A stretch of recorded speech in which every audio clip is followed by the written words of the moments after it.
வணக்கம் ஜெயஹன். இன்றைக்கி நம்ம சேனலில் வளைகுடா நாடுகளை பற்றி இன்னொரு முக்கியமான அப்டேட் பார்க்க போகிறோம். அமெரிக்காவுடைய ட்ரம்ப் ஈரானுக்கு விதித்த கெடு மற்றும் நிபந்தனை ஸ்ட்ரெயிட் ஆஃப் ஹார்மூஸை அடுத்த 48 மணி நேரத்துக்குள்ளே தாக்கிறத நிறுத்தாட்டி நாங்கள் உங்கள் மேலே கடுமையான ஒரு தாக்குதலை நடத்துவோம் அப்படின்னு சொல்லிட்டு தான். ஸோ இதில் அவர் சொல்ல அந்த ட்வீட்டில் பார்த்தீங்க அப்படின்னா டைரக்ட் அல்டிமேட்டம் இது. ஸ்ட்ரெயிட் ஆஃப் ஹார்மூஸ் கம்ப்ளீட்டாக ஓப்பன் ஆகும் அடுத்த 48 மணி நேரத்துக்குள்ளே, இல்லைன்னா ஈரானுடைய பவர் பிளான்ஸை ஒன்றா நாங்கள் தாக்குவோம் அப்படின்னு சொல்லிட்டு இருக்கிறதுலே பெருசாக நாங்கள் தாக்குவோம் அப்படின்னு சொன்னார். அதன் பிறகு சேனல் 13 அப்படின்ற இஸ்ரேலிய ஊடகத்துக்கு பேட்டி கொடுக்கும்போது, you will soon find out what will happen with the ultimatum on the power plants. The results will be very good. There will be total destruction of Iran. It will succeed very well. அந்த power தாக்கிட்டாங்க அப்படின்னா அதுதான் கடைசி, அதோட போரோட கடைசின்னு நம்ம சொல்லலாம். ஏன்னா மின்சாரம் இல்லாமல் இயங்க முடியாது ஒரு நாள் கூட. ஸோ மின்சார நிலையங்கள் தாக்கப்பட்டுச்சு அப்படின்னா நாங்கள் ஈரானை ஒன்ஸ் அண்ட் ஃபார் ஆல் முடிச்சிருவோம் அப்படின்னு சொல்லிட்டு, அதே மாதிரி நாட்டோவை கடுமையாக சாடி, அதே மாதிரி பார்த்திங்கன்னா ஈரான் இதே மாதிரி தான் ஒரு கெட்டவனா 47 வருடம் இருந்துச்சு. இப்போ அதுக்குண்டான பனிஷ்மெண்ட்டாக அவங்க அனுபவிக்கிறாங்க அப்படின்ட்டு. இப்போது இந்த டெட்லைன் அப்படின்றது மார்ச் 24 இன்று விடிய காலை 5:45 முடிவுக்கு வருது. ஸோ இப்போ இந்த 5:45 பிறகு இந்த என்ன மாதிரியான தாக்குதல் நடக்கும் அப்படின்றது நமக்கு தெரியல. ட்ரம்ப் இதை ஒரு பெர்செப்ஷனாக பயமுறுத்த பயன்படுத்துகிறாரா இல்லை கடுமையாக தாக்க போகிறாரா அப்படின்ற விஷயம் தெரியல. பட் கண்டிப்பாக ஒரு அப்டேட் கொடுப்போம். லைவ் அப்டேட்ஸுக்கு நம்ம வாட்ஸ்அப் மற்றும் டெலகிராம் சேனலில் சப்ஸ்கிரைப் பண்ணி பாருங்கள். இப்போது ஈரானுடைய கவுண்டர் த்ரெட் அப்படின்றது பல இடங்கள்லேருந்து வருது. இப்போ அது பார்த்தீங்க அப்படின்னா அதிபர் ட்ரம்ப்புக்கு பதிலுக்கு அதிபர் பெஷ்கியான் அப்படின்ற மாதிரி இல்லாமல் பல இடங்கள்லேருந்து வருது. இப்போ இவங்களுடைய பாராளுமன்றத்தோட சபாநாயகர் முகமது பாகேர் என்ன சொல்லியிருக்காரு அப்படின்னு பார்த்தீங்கன்னா, alongside military bases those financial entities that finance the US military budget are legitimate targets, US treasury bonds are sold in Iranians blood, purchase them and you purchase a strike on your headquarters and asset, we monitor your portfolios, that's your final notice. In fact இது ஒரு classical political ஸ்ட்ராட்டஜின்னு சொல்லுவேன். இப்போ இந்த போரில் யுத்த களத்தில் என்ன மாதிரியான சூழ்நிலைகள் இன்றைக்கி மாறி இருக்கு, ஏஐ எப்படி பயன்படுத்தப்படுது, எவ்வளோ ரொம்ப அட்வான்ஸ்டாக வார்ஃபேர் போயிருக்கிறதுன்னு ஒரு பக்கம் இருந்தாலும், இது பொலிட்டிக்கலாக நம்ம கற்றுக்க வேண்டியது. இந்த போர் அப்படின்றது முடிஞ்ச பிறகு ஒரு புத்தகம் எழுதலான்ட்டு இருக்கேன் இதை பற்றி. ஏன்னா பொலிட்டிக்கல் சயின்ஸுக்கு ஒரு மிக மிக முக்கியமான சப்ஜெக்டாக இது மாதிரி இருக்குது. அவர் என்ன சொல்கிறாருன்னு பார்த்தீங்கன்னா, நீங்கள் எங்களுடைய பவர் பிளான்ஸை தாக்குனா உங்களுடைய மிலிட்ரி பேசஸ் மட்டும் இல்லாமல் யார் யாரெல்லாம் அமெரிக்காவுடைய ஃபெடரல் பாண்ட்ஸை வாங்குகிறாங்களோ, அரசாங்க பத்திரங்களை வாங்குகிறாங்களோ அவங்களையும் நாங்கள் தாக்குவோம். அதை நீங்கள் வாங்கினீங்க அப்படின்னா உங்களுடைய தலைமையகம், இப்போ அமெரிக்காவுடைய ஃபெடரல் பாண்ட்ஸை அதிகமாக வாங்கி குவிக்கக்கூடிய நாடு எது அப்படின்னு பார்த்தீங்கன்னா Saudi, UAE, Qatar, Oman, Bahrain, அப்படியே நீங்கள் எடுத்திங்கன்னா கல்ஃப் நாடுகள் முழுக்க வரும். அதுக்கு அதை விட மிகப்பெரிய பையர் யாருன்னு பார்த்தீங்கன்னா சைனா. ஸோ இவங்க சைனாவை தாக்கிறத பற்றி சொல்லலை. பேசிக்கலாக அமெரிக்காவுடைய பாண்டோடைய ரேட் பங்கு சந்தையில் வீழ்ச்சி அடையணும்னு சொல்லிட்டு ஒரு துல்லியமான ஒரு மெசேஜ் கொடுத்துருக்காங்க. இப்போது அது பிறகு பார்த்தீங்க அப்படின்னா இவர் முகமது அவர்கள் அவங்களுடைய சபாநாயகர் என்ன சொல்லியிருக்காங்கன்னா, immediately after the power plans and infrastructure இந்த country are targeted, the critical infrastructure, energy infrastructure, oil facilities throughout the region will be considered legitimate targets and will be destroyed in an irreversible manner, and the price of oil remain high for a long time, and throw down what is in your right hand, it will solve what they have made. என்ன சொல்ல வராரு அப்படின்னா, இதுக்கு பதில் தாக்குதல் Iran நடக்கும் பொழுது critical infrastructure, எண்ணெய் கிணறுகள், எனர்ஜி, இதை இர்ரிவர்சிபிளாக இப்போ நடத்தின தாக்குதல் ஒரு எண்ணெய் கிணறுடைய ஒரு ஓரமான ஒரு பகுதியில் தாக்கியிருக்கிறாங்க, இல்லை ஸ்டோரேஜை தாக்கியிருக்காங்க, தீப்பத்தி எரியுது, ஒரு மாதத்தில் அடங்கிருச்சு, மீண்டும் ப்ரொடக்ஷனுக்கு வந்துடலாம். அந்த மாதிரி இல்லாமல் பர்மனண்ட்டாக இனிமே அதை ரெக்கவரே பண்ண முடியாத அளவுக்கு தாக்கும்போது கச்சா எண்ணெயுடைய விலை அப்படின்றது அடுத்த 5-10 வருஷத்துக்கு ஹையாகவே இருக்கும் அப்படின்றதான் உலகத்தோடைய மொத்த பொருளாதாரத்துக்கும் நாங்கள் ஆப்பு வைப்போம் அப்படின்றதான் இவங்களுடைய பதில் எச்சரிக்கை. அதன் பிறகு பார்த்தீங்கன்னா ஈரானுடைய அதிபர், the illusion of erasing Iran from the map shows desperation against the will of history-making nation. Threats and terror only strengthen our unity. The Strait of Hormuz is open to all except those who violate our soil. We firmly confront delirious threats on the battlefield. பெஷ்கியான் அவங்க அதிபர் பேசினது சபாநாயகர் பேசினதுக்கு டோட்டலாக வேறு. அவர் பேசுறது அப்படின்றது நீங்கள் வந்து ஈரான் இந்த வரைபடத்துலேருந்து அழிக்கணும்னு நினைக்கிறதெல்லாம் வந்து கனவு. இது ஒரு உறுதியான தேசம், நீங்கள் எவ்வளோக்கு எவ்வளோ தாக்குறீங்களோ அவ்வளோக்கு அவ்வளோ வந்து எங்களுடைய ஒற்றுமை அப்படின்றது அதிகமாகும். ஸ்ட்ரைட் ஆஃப் ஹார்மூஸை நாங்கள் தடுக்கலை, அது ஓப்பனாக தான் இருக்குது. எதிரி நாடுகளுடைய கப்பல்களை மட்டும்தான் நாங்கள் வந்து தாக்குறோம் அப்படின்ற போது தன்னுடைய உள்நாட்டு மக்களுக்கு ஒரு தேசபக்தியை உருவாக்குறதுக்கு எதிரி வந்து நம்மக்கிட்ட த்ரெட் பண்ணுறான், நமக்கு வந்து பயமுறுத்துறான், நம்மளை வந்து மொத்தமே முடிச்சிடும்னு சொல்கிறான், நம்ம எல்லாம் ஒன்றா இருக்கணும் அப்படின்ற டொமஸ்டிக் மெசேஜ். அதே சமயம் சர்வதேச நாடுகளுக்கு நாங்கள் கொஞ்சம் நியாயமாக தான் இருக்கிறோம் பாருங்கள், ஸ்ட்ரைட் ஆஃப் ஹார்மூஸில் நாங்கள் அமெரிக்கா மற்றும் இஸ்ரேல் கூட்டாளி நாடுகளோட கப்பலை தான் தாக்குறோம் அப்படின்னு சொல்லும்போது அதை legitimise பண்ணுறாப்புல.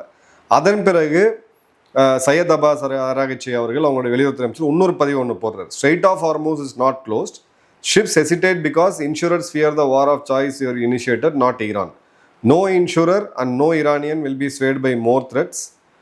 Try respect. Freedom of navigation cannot exist without freedom of trade. Respect both or accept neither. இதுவும் ஒரு பொலிட்டிக்கல் மாஸ்டர் ஸ்ட்ரோக்குன்னு தான் நான் சொல்லுவேன். ஸ்ட்ரைட் ஆஃப் ஹார்மூஸ் க்ளோஸ் பண்ணலை, கப்பல்கள் அங்கே வர தயங்குறாங்க. ஏன்னா அவங்களுடைய இன்சூரன்ஸ் கம்பெனி, இந்த 12 இன்சூரன்ஸ் நிறுவனங்களும் யூகேல இருக்குன்னு சொல்லியிருந்தேன், அவங்க இன்சூரன்ஸ் கொடுக்க தயங்குறாங்க.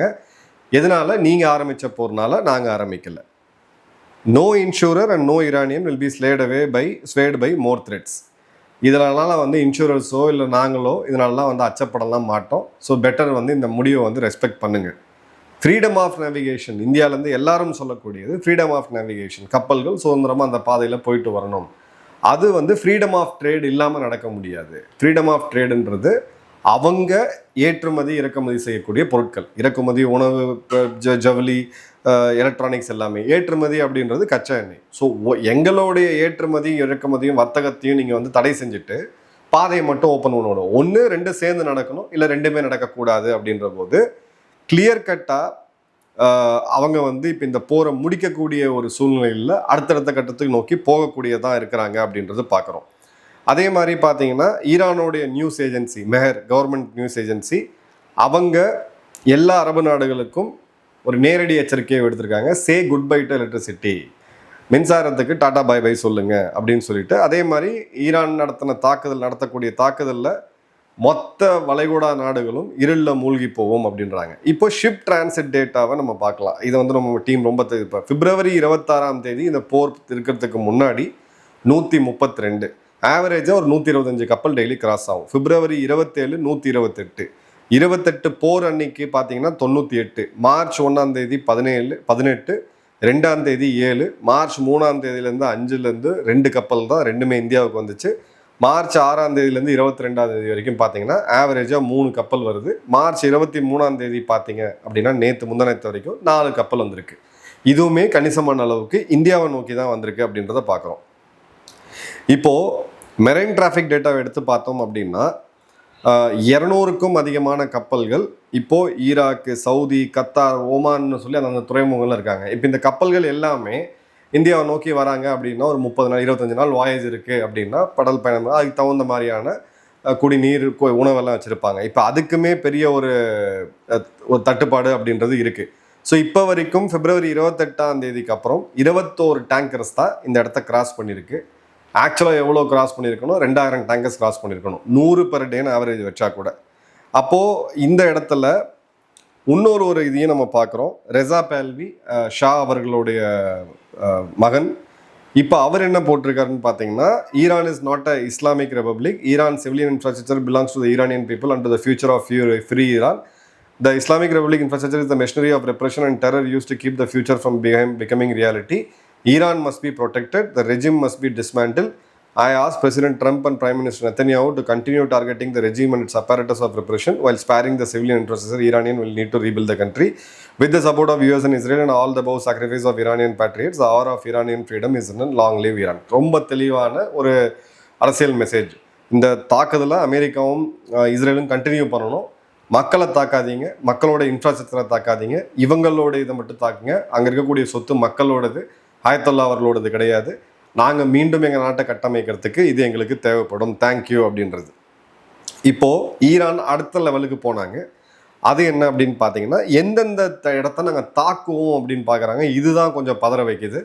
சவுதியோடைய ராஸ் அல் கைர் டீசாலினேஷன் பிளான்ட், உலகத்தோடைய மிகப்பெரிய டீசாலினேஷன் பிளான்ட் இது. அப்புறம் பார்த்தீங்க அப்படின்னா ஷைபோ பவர் பிளான்ட், கத்தாரில் வந்து உம்மல்லாவ் power plant, Ras Laffan C power plant, யூஏயில் வந்து Al Taweelah desalination plant, Barakah nuclear power plant, பஹ்ரைனில் Al Dur power and water plant, குவைத்தில் அல்ஜூர் நார்த் பவர் பிளான்ட், ஜோர்டானில் Aqaba thermal power plant, Samra power plant. So தெளிவாக மின்சாரம் மற்றும் குடிநீர் இதில் கை வைப்போம் அப்படின்றத எங்கே கை வைப்போம்ன்றதையும் ஈரான் வந்து இப்போ வந்து ஒரு அறிக்கையாகவே கொடுத்துருக்காங்க. இதுவுமே பார்த்தீங்க அப்படின்னா கிளியர் கட்டான ஒரு த்ரெட்டு தான். இப்போது அமெரிக்கா தரப்பில் உங்களை மொத்தமாக காலி பண்ணிட்டோம், இருளில் மூழ்கி அடிச்சிருவோம் அப்படின்றது அவங்களுடைய இது. இஸ்ரேல் பொறுத்த வரைக்கும் எங்களுக்கு யார் யாரெல்லாம் தேவை, அரசியல் தலைமை, IRGC, goods force, Basit force, இவங்களை தான் தாக்கி அளிப்போம் அப்படின்றது. அரபு நாடுகளில் யுஏஇ இதுக்கெல்லாம் நாங்கள் அஞ்ச மாட்டோம், இந்த போரை நாங்கள் எடுத்துகிட்டு போகிறோம், இதில் உங்களை விட்டோன்னா நீங்கள் வந்து எங்களை ஃப்யூச்சரில் அணுவாயத்தை வச்சு கூட பயமுறுத்திட்டு இருப்பீங்க, பெர்மனண்ட்டான த்ரெட்டை வந்து ஸ்ட்ரைட் ஆஃப் ஹார்மோஸில் இருக்கணும்னு யுஏஇ போகுது.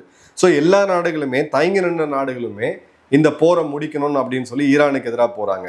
G7 நாடுகளுடைய கூட்டமைப்பு இப்போ ஈரானுக்கு எதிராக திரும்புறதுக்கான வாய்ப்புகள் இருக்குது. இது தவிர 21 நாடுகளுடைய அந்த கூட்டறிக்கையை நம்ம கவனிக்கும் போது ஒரு இடத்துல அவங்களும் மென்ஷன் பண்ணுறாங்க, அளவுக்கு மீறி போச்சுன்னா ஸ்ட்ரைட் ஆஃப் ஹார்மோஸை நாங்கள் பாதுகாக்கணும் அப்படின்ட்டு. ஸோ G7ம் இந்த 21 நாடுகளோட கூட்டமைப்பும் ஸ்ட்ரைட் ஆஃப் ஹார்மோஸை ஈரானோடைய அந்த இதிலேருந்து ஆதிக்கத்திலேருந்து எடுக்கணும் அப்படின்றது அவங்களுடைய மிஷன். அமெரிக்காவை பொறுத்த வரைக்கும் நான் ஏற்கனவே சொன்னது தான், இஸ்ரேலை பொறுத்த வரைக்கும் நான் ஏற்கனவே சொன்னது தான்.